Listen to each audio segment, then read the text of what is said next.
बहुत पुरानी बात है। मानपुर नामक गांव में एक कुम्हार रहता था।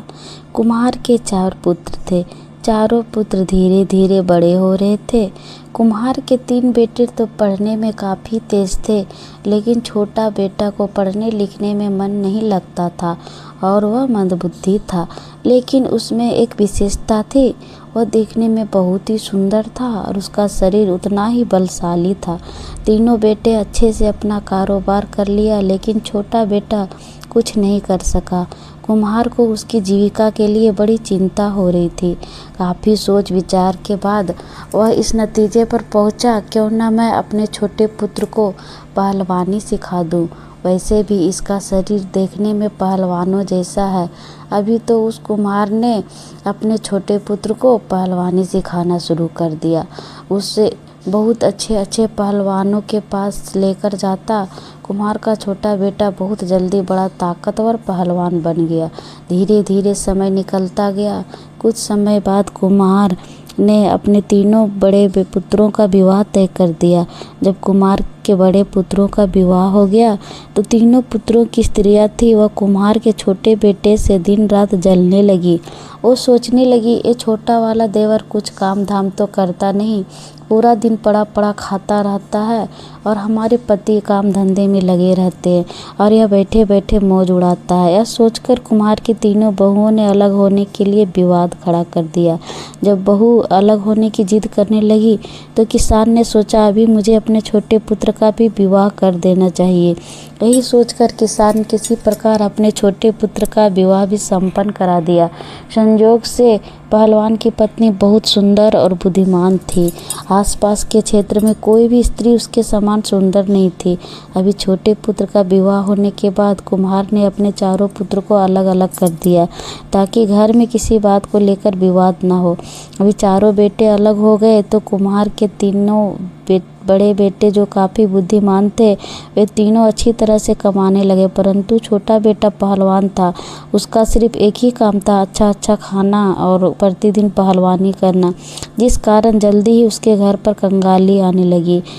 वह अपने पति से बहुत प्यार करती थी, अब उनके बच्चे भी हो गए थे, लेकिन जब घर के खर्चे पूरे नहीं होते तो पहलवान की पत्नी उससे दिन रात झगड़ने लगी। वह कहने लगी, तुम कोई काम धाम तो करते नहीं, सिर्फ दिन भर पड़े रहते हो, तुम्हें खाने को भी अच्छा अच्छा चाहिए, इस तरह हमारा गुजारा कैसे हो पाएगा। अभी दोनों पति पत्नी विवाद होने लगा, क्योंकि पहलवान की पत्नी काफ़ी बुद्धिमान थी। इसलिए उसने कुछ सोच विचार कर एक दिन अपने पति से कहा, तुम इस देश के राजा के पास जाओ और राजा से कहना मुझे नौकरी दे। पहलवान कहने लगा, यह तुम क्या कह रही हो, मैं तो कोई काम भी नहीं जानता हूँ, केवल कुश्ती लड़ सकता हूँ और भोजन कर सकता हूँ, इसके अलावा और कोई काम मुझे आता नहीं। तो राजा के यहाँ मुझे नौकरी कैसे मिलेगी, और किसी प्रकार अगर मिल भी गई तो मैं वहाँ क्या काम करूँगा। तब पहलवान की पत्नी कहने लगी, वह सब तुम मुझ पर छोड़ दो, मैं जैसा कहती हूँ वैसा ही करो। तुम महाराज के पास जाओ और महाराज से कहना कि मुझे लखटकिया की नौकरी चाहिए, और यह बिल्कुल भी मत बताना कि मुझे कुछ नहीं आता। पहलवान की पत्नी पहलवान को समझा बुझाकर महाराज के पास भेज देती है। पहलवान उदास मन से राजा के दरबार की ओर चल देता है। जब राजा के दरबार में पहुंचा तो महाराज ने देखा, बहुत हट्टा खट्टा पहलवानों जैसा शरीर वाला एक सुंदर आदमी मेरे दरबार में आया है। तो राजा कहने लगे, भाई तुझे क्या चाहिए। वह कहने लगा, महाराज मुझे नौकरी चाहिए। अच्छा ठीक है, लेकिन पहले आप हमें यह बताओ कि आप करोगे क्या, आप क्या काम कर सकते हो। तब पहलवान कहता है, महाराज ऐसा काम जो आपके राज्य में कोई ना कर पाए वह काम मैं करूँगा, परंतु इसके बदले में मैं आपसे 1 लाख टका का वेतन लूँगा। राजा कहने लगा, अच्छा लखटकिया की नौकरी करोगे। वह पहलवान को कहने लगा, जी महाराज। राजा ने अपने मंत्रियों से विचार विमर्श किया और कहा, देखो तो जरा, क्या हमसे पहले कभी किसी पूर्वज किसी लखटकिया की नौकरी पर रखा है या नहीं। राजा के मंत्री जब पुराने दस्तावेज खंगाले तो उन्हें पता चला महाराज के पिता भी एक लखटकिया को नौकरी पर रखा था। मंत्री कहने लगे, महाराज आपके पिता ने भी एक लखटकिया को नौकरी पर रखा था। अपने मंत्री की बात सुनकर राजा बोला, तो ठीक है, हम भी अपने यहाँ एक लखटकिया की नौकरी पर रख लेते हैं। यही सोचकर राजा ने उस पहलवान को लखटकिया के रूप में अपने यहाँ नौकरी दे दी और कहा कि जब तुम्हारी आवश्यकता होगी हम तुम्हें बुलवा लेंगे, तब तक आप हमारे अतिथि गृह में रह सकते हैं। अभी तो वह पहलवान बड़े ही आराम से उस राजसी महल में रहने लगा और उसी दिन से वह पहलवान 1 लाख टका वेतन पाने लगा। अभी वह प्रतिदिन पहलवानी करता, घूमता फिरता, आराम से सो जाता। धीरे धीरे यूं ही वह कुछ वक्त बीत जाता है। एक दिन राजा और उसके मंत्री पहलवान से कहने लगे, तुम कई दिनों से अपने घर नहीं गए हो, इसलिए अपने घर हो आओ, और हम भी तुम्हारा घर देखना चाहते हैं, इसलिए हम भी तुम्हारे साथ चलेंगे। महाराज की बात मानकर पहलवान राजा और मंत्री को लेकर अपने गांव के लिए चल देता है। पहलवान राजा और मंत्री को लेकर जब अपने घर पहुंचा तो पहलवान की पत्नी ने देखा राजा और मंत्री हमारे घर आए हैं, तो उसने उसके लिए बड़ा ही स्वादिष्ट भोजन बनाया, उन्हें अपने हाथों से परोसा। तभी राजा की नज़र पहलवान की पत्नी पर चली गई। पहलवान की पत्नी तो सुंदर थी ही, वह इतनी सुंदर थी कि रानी उसके सामने कुछ नहीं थी। राजा को यह देखकर आश्चर्य में पड़ गया। भोजन करने के बाद महाराज और मंत्री वापस चले आए। अभी राजा मंत्री से कहने लगा कि मंत्री जी, इस पहलवान की पत्नी कितनी सुंदर है, इसके सामने तो हमारी रानी कुछ भी नहीं। तब मंत्री ने कहा, हाँ महाराज, पहलवान की पत्नी सुंदर तो है, परंतु क्या किया जाए, यह तो अपना अपना नसीब है। किसी के नसीब में सोना है तो किसी के नसीब में मिट्टी। नहीं, राजा बोला कि मंत्री जी, हम पहलवान की पत्नी को पाना चाहते हैं, इसके लिए मुझे कोई तरकीब बताओ, हमें क्या करना चाहिए। मंत्री कहने लगा, महाराज मुझे कुछ समय दो, मैं कोई न कोई उपाय सोचकर आपको बता दूंगा। राजा और मंत्री उसी दिन पहलवान की पत्नी को हड़पने का षड्यंत्र करने लगे। धीरे धीरे समय बीतता है, तभी महाराज की माँ यानी राजमाता बीमार पड़ जाती है। जब राजमाता बीमार पड़ गई तो महाराज ने बड़े बड़े वैद्यों को उन्हें दिखाया, परंतु कोई वैद्य उन्हें ठीक नहीं कर पाया। एक दिन एक वैद्य जी आए, तभी मंत्री के मन में एक योजना बनी कि पहलवान की पत्नी को पाने का यही मौका है। पहलवान ने कहा था, जो कार्य कोई नहीं कर सकता वह मैं कर सकता हूँ, आज उसके ही जाल में फंसाने का मौका मिला है। मंत्री ने एक षड्यंत्र रचा। जब वह अपने षड्यंत्र से पूरी तरह संतुष्ट हो गया, तब वह मंत्री वैद्य के पास पहुंचा और उससे बोला कि वैद्य जी, अगर आप हमारे बताए अनुसार राजमाता का इलाज करेंगे तो मैं आपको 500 स्वर्ण मुद्राएं दूंगा। 500 स्वर्ण मुद्राएं की बात सुनकर वैद्य के मन में लालच आ गया। वह बोला, बताइए मंत्री जी, मुझे क्या करना होगा। मंत्री बोला, भाई जी, आप राजमाता के इलाज के लिए राजा से ऐसी वस्तु की मांग करना जो कहीं उपलब्ध ना हो। 500 स्वर्ण मुद्राओं के लालच में आकर वैद्य कहने लगा, मंत्री जी, मैं ऐसा ही करूँगा। अभी वैद्य को लेकर राज दरबार में आया, राजा से कहा, महाराज वैद्य बड़े माने हुए हैं, मैं इन्हें बहुत दूर से बुलाकर लाया हूँ। इस वैद्य की जी राजमाता का इलाज करना चाहते हैं। महाराज बोले, तब बड़ी प्रसन्नता की बात है। राजा तुरंत वैद्य के साथ लेकर राजमाता के पास गया। वैद्य ने राजमाता की नब्ज देखी। नब्ज देखकर राजा से कहा, महाराज, इनका इलाज संभव नहीं। यह सुनकर राजा एकदम से घबरा गया और कहने लगा, क्यों वैद्य जी, क्या बात है। वैद्य जी ने कहा, राजन, आपकी माता सिर्फ एक ही वस्तु ठीक कर सकती है। राजा कहने लगा, बताइए वह क्या है। फिर वैद्य बोला, महाराज, वह वस्तु बड़ी दुर्लभ है, इतनी आसानी से नहीं मिल सकती। राजा बोले, आप बताओ तो सही, मैं उस औषधि को कुछ भी करके ढूंढ कर लाऊंगा। तब वैद्य जी बताया, महाराज, यदि आप 4 हूरविला मंगवा दो तो आपकी माँ को मैं ठीक कर सकता हूँ। 4 हूरविला को मंगाकर आप उसका तेल निकलवाएं और उस तेल की मालिश राजमाता के शरीर पर करवाएं तो राजमाता बहुत ही जल्दी स्वस्थ हो जाएगी। वैद्य का बात सुनकर राजा मन में विचार करने लगा, हमें अवश्य उस हूरविला जानवर को मंगवाना चाहिए। फिर राजा ने पूछा, वह कहाँ मिलता है। तो वैद्य कहने लगा, महाराज, हूरविला हिमालय के जंगलों में मिलता है। राजा ने कहा, ठीक है वैद्य जी, तब तक आप हमारी माता का इलाज करें, हम अभी दरबार में जाकर किसी को हुरविला लाने के लिए भेजते हैं। दरबार में जाकर महाराज अपने समस्त सभासदों, मंत्रियों और सेनापतियों को बुलाकर उनसे कहा, कोई ऐसा योद्धा है जो हुरविला नाम के जानवर को ला के दे सकता है। यह बात सुनकर कुछ समझदार व्यक्ति कहने लगे, महाराज यह हुरविला क्या होता है? हमने तो आज तक यह नाम कभी नहीं सुना। राजा कहने लगा, यह एक प्रजाति का जानवर होता है जो हिमालय के जंगलों में रहता है। राजा की बात सुनकर संपूर्ण दरबार चुप हो गई, क्योंकि जिस हुरविला की बात राजा कर रहे थे आज तक किसी ने उस जानवर को नहीं देखा था। अभी तो राजा उन्हें चुपचाप देखकर मंत्री से कहने लगे, मंत्री जी ऐसे काम नहीं चलेगा, राजमाता को बचाने के लिए हमें हुरविला जानवर को लाना ही होगा। फिर मंत्री कहने लगे, महाराज जो पहलवान हमारे यहाँ केवल बैठे बैठे तनख्वाह ले रहा है वह किस दिन काम आएगा? क्यों ना हुरविला उसी से मंगवाया जाए। आप उसे बुलाकर उससे कहें 1 महीने के अंदर हुरविला ला कर दे, नहीं तो उसे फांसी पर चढ़ा दिया जाएगा। मंत्री ने आगे कहा, महाराज अगर पहलवान हुरविला लेने जाएगा तो कभी लौट कर नहीं आ पाएगा, क्योंकि हुरविला नाम का कोई जानवर होता ही नहीं है। महाराज ने पूछा, क्या मतलब? तब मंत्री ने महाराज को अपने द्वारा रचे षड्यंत्र के बारे में धीरे से बता दिया। मंत्री का षड्यंत्र सुनकर राजा अधिक प्रसन्न हो गया और बोला, वाह मंत्री जी, आपने तो बहुत अच्छा उपाय निकाला है।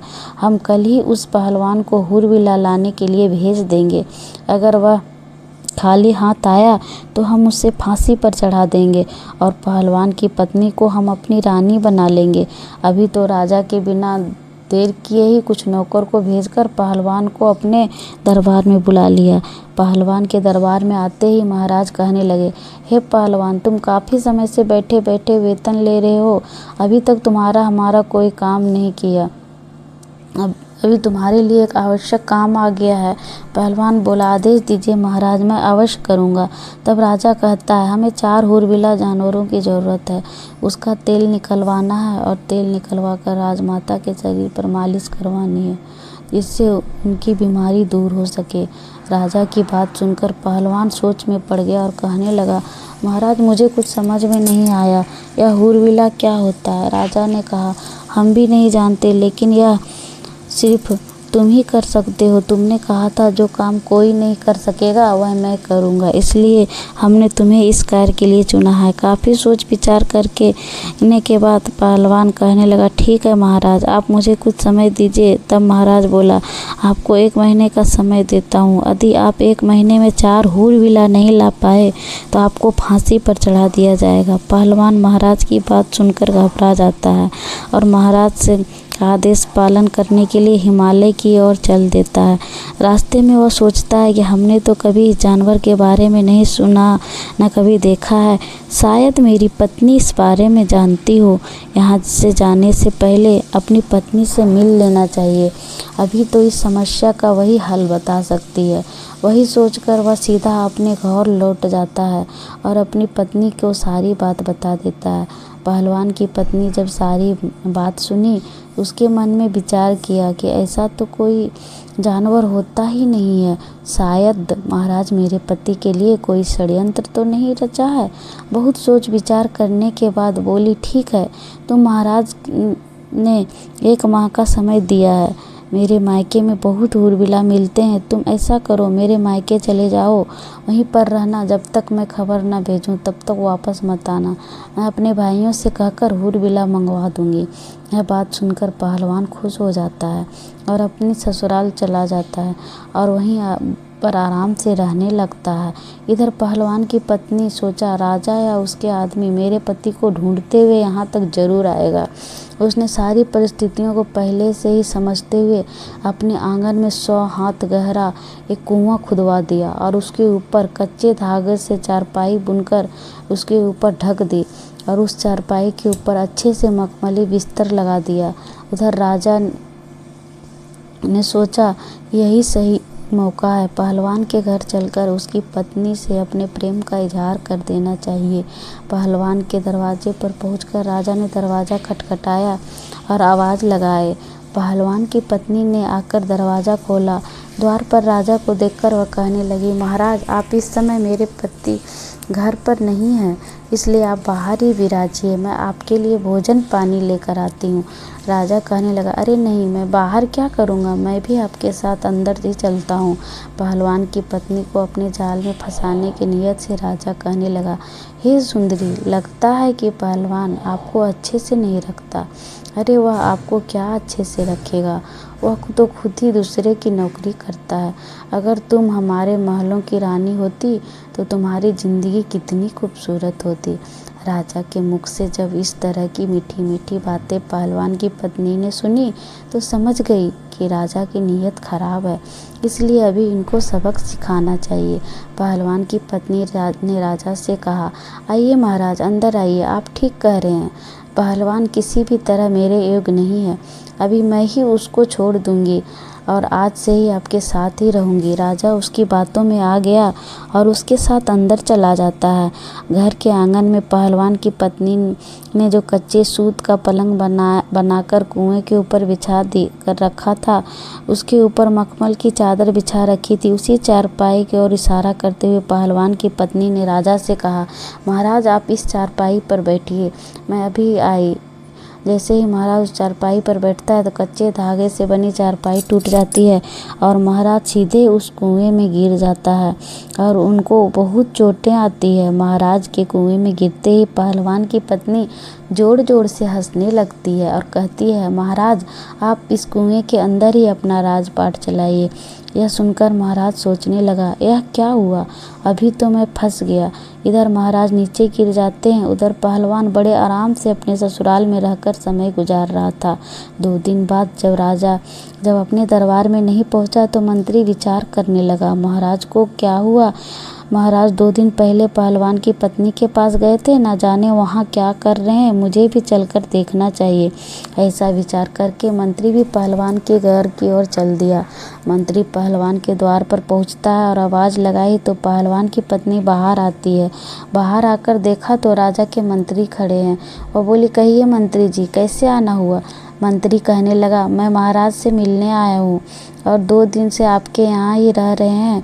इस पर पहलवान की पत्नी बोली, वह तो उसी दिन लौट गए जिस दिन यहाँ आए थे। यह सुनकर मंत्री सोचता है, अच्छा हुआ महाराज यहाँ नहीं है, अभी मैं इससे अपने दिल की बात कह दूंगा। यह सोचकर मंत्री कहने लगा, मैं इसलिए आया हूँ कि मैं तुमको बता दूं कि देखो, पहलवान तो अभी मर ही जाएगा, वह जीवित नहीं रहेगा क्योंकि वह हिमालय के जंगलों में गया है और तुम कहाँ अकेली यहाँ रहोगी, इसलिए तुम मेरे साथ चलो, मैं आपको राजा महाराज के महल में लेकर चलूँगा। और पहलवान की पत्नी ने जब मंत्री की बात सुनी तो मंत्री जी के इरादे समझ गई। उसने फिर दिमाग से काम लिया और कहने लगी, आप मेरे साथ आइए। इस प्रकार पहलवान की पत्नी ने मंत्री को बुलाकर अंदर ले गई और उसी खाट पर मंत्री को बैठने को कहा जिस खाट पर कच्चा सूत लगा हुआ था। मंत्री जैसे ही खाट पर बैठा, वह एकदम से कुएं में गिर पड़ा और सीधा राजा के ऊपर जा गिरा। मंत्री को राजा देखकर कहने लगा, मंत्री जी तुम यहाँ कैसे। तब मंत्री ने कहा, महाराज आप यहाँ कैसे। राजा ने जवाब दिया, मैं पहलवान की पत्नी का खुशामद में हूँ, अभी तू भी आ गया और भी अच्छा हुआ। इस प्रकार राजा और मंत्री कुएं के अंदर फंस जाते हैं। 2-4 दिन बीतने पर राजा के सेनापति ने विचार किया, राजा को ढूंढने के लिए मंत्री और भी पहलवान के घर गया, वह भी लौटकर अभी तक नहीं आया, मुझे चलकर देखना चाहिए उनके साथ आखिर क्या हुआ। वह पहलवान की पत्नी के पास तो नहीं रुक गए, ना जाने दोनों वहाँ क्या कर रहे हैं। विचार करके सेनापति भी पहलवान के घर की ओर चल देता है। सेनापति जब शाम होने पर पहलवान के घर पहुँचता है तो वह भी पहलवान की पत्नी का सुंदर रूप देखकर अपनी नीयत खराब कर लेता है। पहलवान की पत्नी सेनापति को भी अपने घर के अंदर ले गई और उसी खाट पर बिछाया। जैसे ही सेनापति खाट पर बैठा, वह नीचे कुएं में गिर गया जहाँ राजा और मंत्री पहले से पड़े हुए थे। जब राजा और मंत्री सेनापति को देखा तो कहने लगे, सेनापति तुम भी यहाँ आ गए। सेनापति बोला, अरे महाराज आप भी यहीं हैं, मैं आपको ही ढूंढने आया था। महाराज बोला, तुमने मुझे ढूंढ लिया, अभी यहीं पड़े रहो। इसी में वे सोचने लगे, वहाँ कहाँ फंस गए। वह तो पहलवान की पत्नी को लेने आए थे और उनके उल्टे उनकी जान के लाले पड़ गए। अभी एक दिन राजा ने कोतवाल के मन में विचार किया, मैं चलकर देखता हूँ महाराज, मंत्री और सेनापति अभी तक क्यों नहीं आए। तो जो पहलवान की पत्नी के पास जाता, वह लौटकर क्यों नहीं आता। ना जाने ये लोग वहाँ क्या कर रहे हैं, मैं भी चलकर देखता हूँ। यही विचार करके कोतवाल भी पहलवान के घर चल देता है। कोतवाल भी उसी प्रकार उसमें पहुँच जाता है जहाँ राजा, मंत्री, सेनापति पहले से विराजमान थे। यह देखकर राजा कहने लगता, कोतवाल जी आप भी यहाँ आ गए। कोतवाल ने पूछा, राजा साहब आप यहाँ क्या कर रहे हैं। राजा बोला, वही कर रहा हूँ जो आप यहाँ करने आए थे, अभी पड़े रहो इसी में। हाथ गहरे कुएं में गिरने से सभी को बहुत चोटें आई थी। कोई लंगड़ा हो गया था तो कोई लूला, किसी का चेहरा खराब हो गया था तो किसी की आँख। पहलवान की पत्नी रस्सी के सहारे थोड़ा बहुत भोजन व पानी उन लोगों तक पहुंचा दिया करती थी ताकि वे लोग जीवित रहे। इस प्रकार राजा और उसके साथियों को कुएं में पड़े पड़े लगभग 15 दिन बीत गए। अभी वे तो चारों कुएं में पड़े पड़े बीमार पड़ने लगे। तभी राजा के मन में विचार करने लगा कि यहाँ से कैसे छूटा जाए। अभी वह मन ही मन बहुत दुखी हो रहे थे। उन्होंने आपस में सलाह की किसी प्रकार पहलवान की पत्नी को गिड़गिड़ाकर माफ़ी आदि मांगकर यहाँ से बाहर निकला जाए, बाद में इसके लिए सज़ा अवश्य देंगे। यही सोचकर राजा ने पहलवान की पत्नी को आवाज़ लगाई और माफ़ी मांगते हुए कहने लगा, हमें माफ़ कर दो, हमें यहाँ से बाहर निकाल दो। पहलवान की पत्नी जानती थी अगर इनको यहाँ से ऐसे ही जाने दिया तो वो अवश्य ही हमसे बदला लेने की बात सोचेंगे और हमारा जीना मुश्किल कर देंगे। इसलिए उसने मन में एक नई योजना बनाई और महाराज से कहा, महाराज मैं आप लोगों को बाहर निकाल तो दूंगी और राजमहल भी जाने दूंगी, लेकिन मेरी एक शर्त है, जिस तरह से मैं आप लोग को यहाँ से भेजूंगी वैसे ही आप लोग को यहाँ से जाएंगे। महाराज और उसके साथी उसकी शर्त को मानने को तैयार हो जाते हैं। तब पहलवान की पत्नी कहती है, तो ठीक है, आप 2 दिन का इंतज़ार और करिए, तीसरे दिन हम आपको अपने राजमहल अवश्य भिजवा देंगे। यह सुनकर राजा और उसके साथी बहुत खुश हो गए। इधर पहलवान की पत्नी अपने बच्चों और जेठ के बच्चों का आदेश दिया, आप लोगों को कुछ पक्षियों का पंख की व्यवस्था करो। चिड़िया, कबूतर, मोर और समस्त पक्षियों से ज़्यादा पंख लेकर आओ और एक कमरे में को पंखों से भर दो। उसके और उसके 3 जेठ के पुत्र छोटे छोटे बालक ही थे। उन्होंने 2 ही दिन में वह कमरा पंखों से भर दिया। अब तीसरा दिन हुआ तो पहलवान की पत्नी 2 क्विंटल तारकोल की व्यवस्था की। फिर उसके बाद उससे गर्म किया गया और वह पतला हो गया तो उसे ठंडा करने के रख दिया। ठंडा हो जाने के बाद एक बड़ी कढ़ाई में भरकर रख दिया। उसके बाद पहलवान की पत्नी ने तीनों जेठ व सभी बच्चों की मदद से कुएं में से एक मोटा रस्सा डालकर सबसे पहले महाराज को बाहर निकाला और महाराज से कहा, आप इस कढ़ाई में डुबकी लगाओ, उसके बाद उस कमरे में जाकर लेट जाओ। महाराज पहले से ही अधमरा हो चुका था, इसलिए उसने चुपचाप पहलवान की पत्नी की बात मानते हुए तारकोल भरी कढ़ाई में डुबकी लगाई और बगल वाले कमरे में जाकर लेट गया, जिस कमरे में पक्षियों का पंख भरे हुए थे।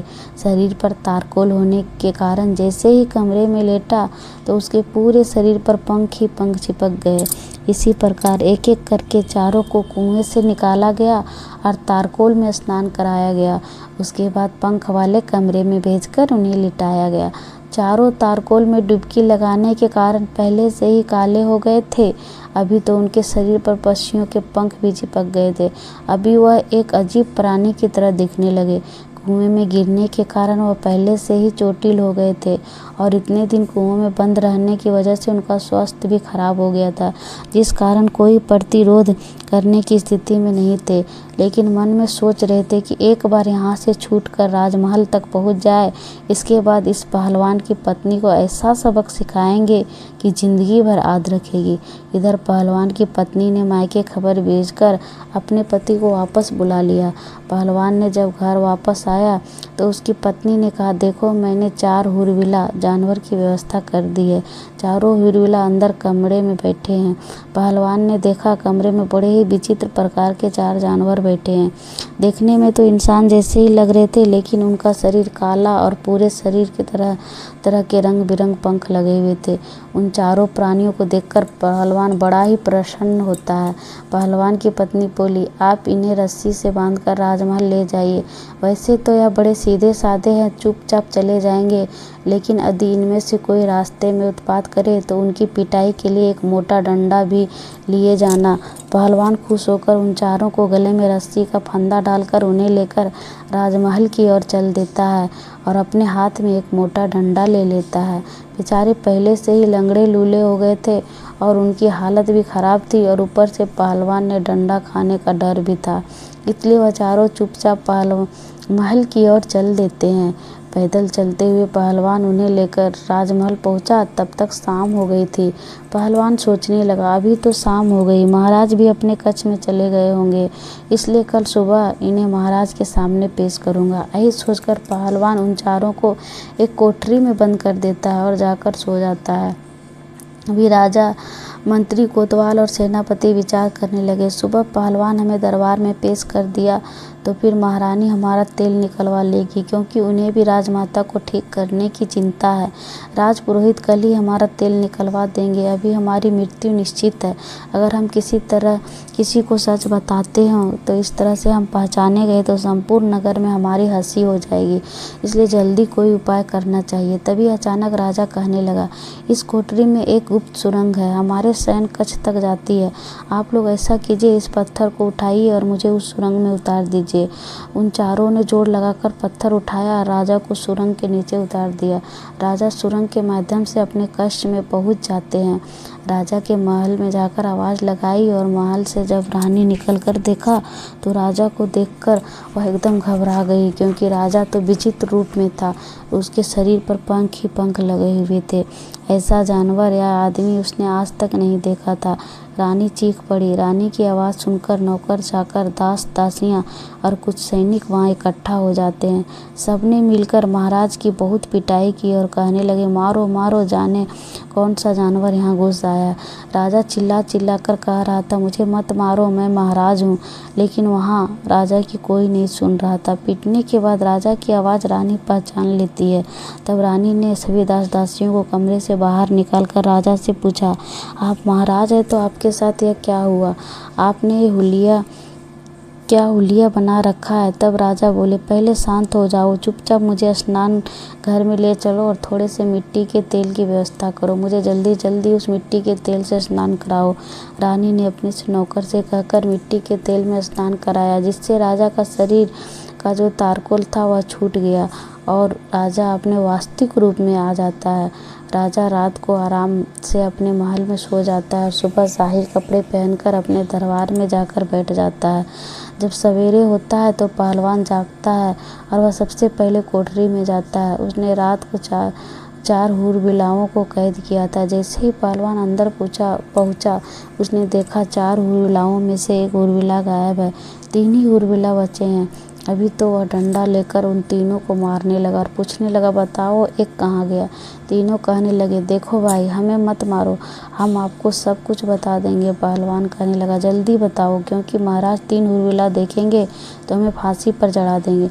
तीनों कहने लगे, जब महाराज तुमसे यह कहे चौथा कहाँ है तो तुम यह कह देना, हमें सब पता है। ज़्यादा पूछताछ करोगे तो हम तुम्हारी पोल खोल देंगे, तब राजा समझ जाएगा, वह तुमसे कुछ नहीं कहेगा। यह सुनकर पहलवान प्रसन्न हो गया और उन तीनों को लेकर राज दरबार में उपस्थित हुआ। संपूर्ण दरबार में उन्हें देखकर चकित हो जाता है। पूरे दरबारी उन्हें देखकर हंसने लगते हैं और सोचने लगे, यह तो बड़े ही विचित्र जानवर है, ऐसे जानवर तो हमने पहले कभी नहीं देखा। पहलवान ने राजा को 3 हुरबिलाओं को सौंप दिया। तीनों को देखकर राजा कहने लगा, अरे पहलवान, मैंने तो तुम्हें 4 हुरबिला मंगाई थी, यह तो 3 ही है, एक कहाँ है? मैं अभी तुम्हें फांसी पर चढ़ा दूंगा। पहलवान कहने लगा, महाराज ज़्यादा बोलोगे तो मैं तुम्हारी सारी पोल खोल दूंगा और मैं सबको बता दूंगा। पहलवान की यह बात सुनकर राजा सोचने लगा, शायद इसको सब पता चल गया है। अगर इसने मेरी पोल खोल दी तो मैं कहीं मुंह दिखाने लायक नहीं रहूँगा। राजा ने चुपचाप उन तीनों को ले लिया और चुपके से उन्हें उनके घर भेज दिया और कहा जल्दी जल्दी स्नान करके साफ सुथरे होकर आ जाओ। वो तीनों अपने अपने घर गए और मिट्टी के तेल में स्नान करके साफ हो जाते हैं। उसके बाद राजसी वस्त्र पहनकर अपने रूप में वापस आ जाते हैं और दरबार की कार्रवाई स्थगित करते हुए चारों आपस में विचार करने लगे। अगर हम पहलवान की पत्नी को पाने का इच्छा न करते तो शायद हमारे साथ ऐसा नहीं होता। अभी यह बात किसी को भी नहीं बता सकते। अगर हम लोग पहलवान और उसकी पत्नी को से बदला लेने का प्रयास करते हैं तो यह बात महारानी को पता चल सकती है और पूरे नगर में भी फैल सकती है। इसलिए इस बात को रहस्य रखना ठीक रहेगा। और इस प्रकार उन्होंने पहलवान को कुछ नहीं कहा और पहलवान आनंद से राजा के यहाँ नौकरी करता रहा और लाख टका का वेतन पाता रहा। अगर कहानी पसंद आई हो तो लाइक सब्सक्राइब अवश्य कर दीजिएगा। मिलते हैं नेक्स्ट वीडियो में।